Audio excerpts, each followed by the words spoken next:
If you ever catch yourself thinking, why in the world is it so challenging to make friends in your 20s, then you are not alone. Hi, I'm Danielle, a wellness counselor, and I help women self-heal and align with their highest self through clinical psychology, neuroscience, and energy work. In this video, I'm going to break down exactly why it feels so challenging to make friends in your 20s. And then I'm going to break down step by step how to attract soul-aligned friendships from a place of authenticity, empowerment, and ease. So part one is, why is making friends in your 20s so hard? So first, I just want to humanize and validate your experience by saying that developmentally speaking, your 20s is a time for identity exploration. And according to Erikson's psychosocial developmental theory, you are in the intimacy versus isolation stage of life. Erikson's theory of intimacy versus isolation is the sixth stage in his psychosocial development model, typically occurring in young adulthood, ages 20s to early 30s. In this stage, individuals are challenged to form deep, meaningful relationships while maintaining a strong sense of self. Successfully navigating this stage leads to connection and intimacy, while struggling with it can result in loneliness, isolation, and fear of commitment. I share this with you not to stress you out, but to humanize and validate what you are going through. It is such a normal point of development, especially because in your 20s, so much is changing and you are really letting go of the old versions of yourself and rediscovering and calling in the new, aligned versions of yourself. And because in this season, many of us are shedding old patterns, belief systems, way of living, we are actually also shedding old relationships and friendships that aligned with those old versions of ourselves. And what people don't normally talk about is the grieving process that comes along with that. Not only are you grieving the past version of yourself, but you're also grieving the relationships that came along with it. And what I see time and time again with my clients is that when you have a hard time moving forward, or you feel stuck, or it's hard for you to create something, it's usually because you need to process, release, let go, integrate something from the past. And so if you are just barreling through life and you're not giving yourself the opportunity to really grieve your old relationships and grieve the old version of yourself, it's going to feel a lot more challenging to then cultivate and call in new aligned relationships. So if friendships are falling away and it feels kind of hard to attract new ones in their place, there's literally nothing wrong with you. All it means is that your energy is recalibrating and you're going through some of the growing pains, the shifts and turns of realignment. And I like to see it as the universe clearing out space for your soul friends to come in. Another element to why making friends in your 20s feels so hard is because all of the life stage transitions that are occurring. You're post-college, maybe you're moving to a new city or moving back home.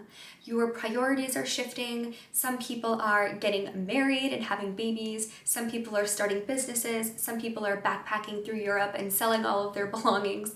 Everyone is in such a different stage of life. Right? It's like the big split that happens after you leave the education system. You start to experiment and play with life. You're like a toddler version of an adult, experimenting and playing and being curious. And if everyone that you're friends with or everyone in your developmental stage is doing that, it can feel kind of hard to find the people that you truly resonate with, especially because our priorities are shifting so much in this stage of life as well. Another element to why it feels so hard is the comparison trap, especially with access to social media at our fingertips. Everyone looks like they have a thriving social life if you look online. And so what I would recommend to you if you're feeling a little lonely, a little angsty about your friendships in your 20s is take periodic social media detoxes. Take a step back from scrolling and come back in to what you're nurturing in this season of life, the identity that you're forming. Get curious and get introspective about what lights you up and what makes you happy. When you are already feeling a little insecure or off-put by your friendship circle and then you scroll online, that can really trigger FOMO, unworthiness, feelings of failure or disappointment in yourself. And I don't want you to feel that way, especially when navigating, friendship breakups and calling in new friends is such a normal part of this phase of life. And another reason why making friends in your 20s can feel so challenging is because of the energetic resonance. When you are grounded in your authentic energy, you naturally attract what is in your highest good. However, when you are not grounded and rooted in your authentic energy, you may be attracting friendships, relationships, experiences that just don't align with you. These could be friendships that feel kind of surface level or draining, or they like to do things that you don't really like to do, so you find yourself bending and molding yourself to fit in with that crowd. Making aligned friendships really does start with aligning your own energy, regulating your nervous system, clearing old blocks, and coming into the person that you are meant to be with a lot of empowerment and confidence. That is when you naturally attract the people that are meant to be in your life. Now, part 2 is how do you attract soul-aligned friendships? And I broke it down into 4 steps. The first step being healing your inner world. In this season, really allow yourself the time and space to clear old blocks, old patterns, heal from past experiences and old relationships, and really process everything that was a part of your quote-unquote old life. Clear out the weeds, so to speak, and then really allow yourself the time, space, and energy to ground into who you are. Fuel the relationship that you have with yourself. This could look like going out to eat by yourself, trying new hobbies, experimenting with what your style is in your 20s. Something that I actively work on to call in aligned friendships is becoming so comfortable and content being alone. This may sound counterintuitive, but when our energy is desperate, when our energy is one of lack or wanting, then that means we are actually repelling those relationships or repelling what is for our highest good. When we feel content and whole on our own, that is when on an energetic level, we are more likely to call in those friendships, or calling in those friendships feels a lot easier and more graceful and with a lot less suffering. And so whenever I find myself feeling a little down about not having, the group of friends that I would have liked to have in my 20s, I allow myself to come back home to who I am and know that I came into this life on my own and I will leave this life on my own. And in the middle, I will get the opportunity to connect with so many souls. But at the end of the day, I need to be grounded and grateful for my own energy and be really content with just myself. So much so that anyone else being in my space is just the cherry on top of life.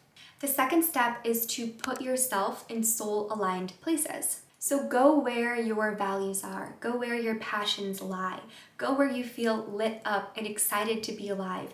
This could be a yoga class, volunteering at an animal shelter, trying out pottery, going on hikes. This could be whatever comes to mind when you think of alignment, light, excitement. This isn't about putting on a mask or networking, right?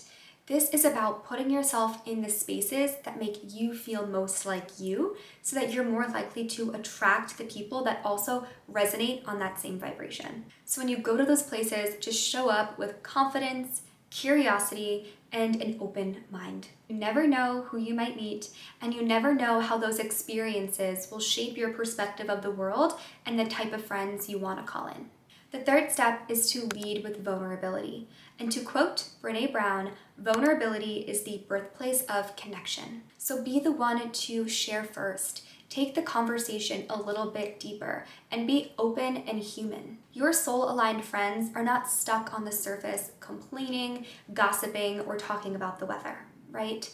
So be the one to be honest when someone asks how your day was. Say, honestly, I'm really stressed out recently, but I'm really happy to be here and be with you. You make the energy more authentic. You humanize the experience, and that is where you can really connect with people on a deeper level. And number 4 is to release the timeline and trust the process. And this is the step that I have the most trouble with because I just want to force things and just make it happen when I want it to happen. But in my own experience, The best things really come when we surrender the timeline, when we let go of any expectations of what it will look like, and we really lean into the flow of life. So that is what I encourage you to do. Let go of any self-doubt, let go of limiting beliefs, let go of whatever happened in high school that makes you think you can't have good friends. Let it all go and lean into the flow of life. Follow the breadcrumbs of curiosity, follow the breadcrumbs of what light you up, and see where that takes you. See the people that you meet in this life.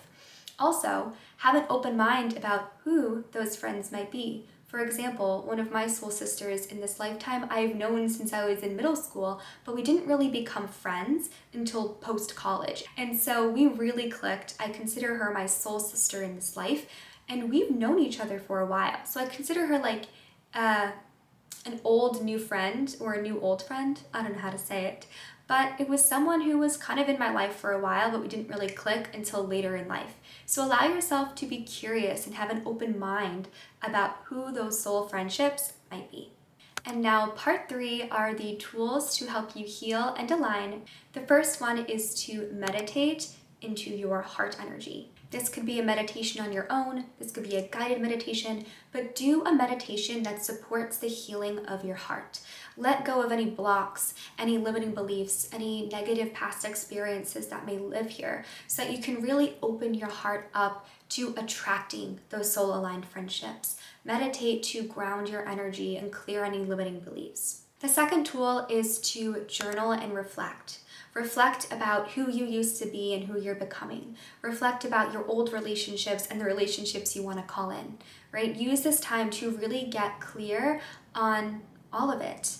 Reflecting and journaling is such a great opportunity to process and release old energy and get really clear on what you want to attract in the future. And I'm going to put on the screen some journaling prompts that can support you with finding aligned friends.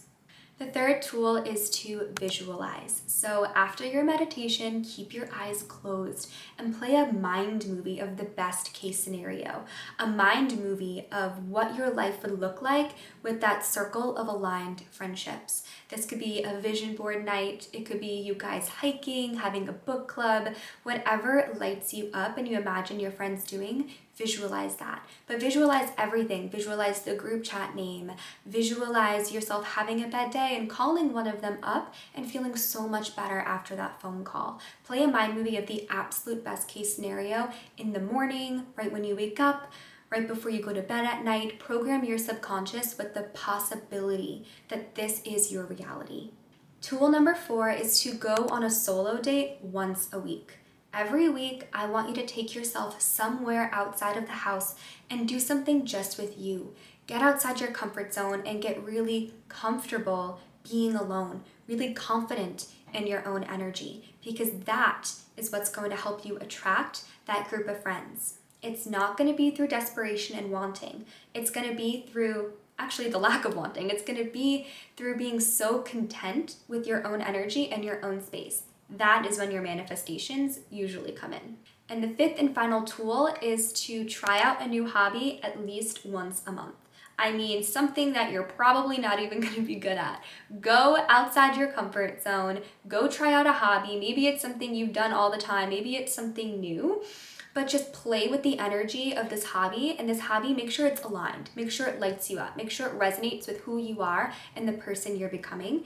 You never know who you're gonna meet in those situations. You gotta get yourself out there and put yourself in new environments that light you up in order to call in what resonates with you. Making soul-aligned friendships is not about fixing yourself or molding yourself to fit a persona. It's really about coming back home to yourself and remembering who you truly are and allowing people to meet you there. If this video resonated with you, if this inspired you in some way, then I encourage you to leave a comment with your thoughts or reflections. Again, you never know what might happen by sharing first and being vulnerable. And if you want to take this work a step deeper, then I encourage you to try out the Energy Reset, my guided meditation bundle for self-healing and realignment, and my free anxiety-free toolkit. Both will be linked below. And if you liked this video and want to see more of this style of content, then feel free to stick around, subscribe, like, comment, share with a friend, and I'll see you in the next video. Bye!